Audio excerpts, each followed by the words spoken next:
On va retrouver côté ukrainien Emmanuel Chaz à Kramatorsk. Bonjour Emmanuel, stratégie ukrainienne que ces drones pour mettre à mal la défense anti-aérienne russe, alors que sur le front côté ukrainien, Moscou intensifie ses bombardements. Ça a été le cas encore cette nuit.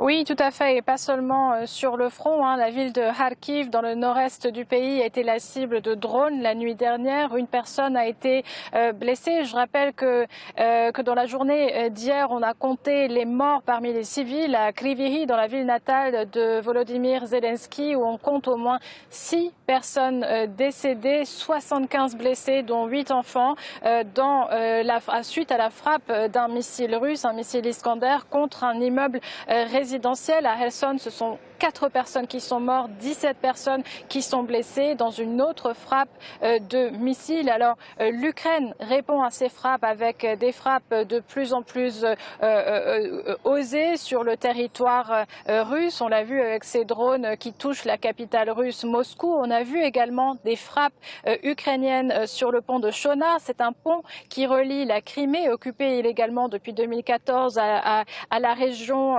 occupée, la partie occupée de la région de Kherson dans le sud de l'Ukraine. Ce pont, il est impraticable et c'est très significatif, ces frappes ukrainiennes, parce que déjà, ça montre que l'armée ukrainienne a les moyens, désormais, peut-être avec l'équipement occidental, de frapper ces positions russes. C'est également significatif parce que le pont dont je vous parle, par exemple, eh bien, c'est une route d'approvisionnement pour l'armée russe. Alors, au moment où la contre-offensive ukrainienne, eh bien, elle prend de l'ampleur, le fait que l'armée ukrainienne puisse couper l'approvisionnement des troupes russes, ça peut forcément jouer en faveur de l'Ukraine lors de cette contre-offensive.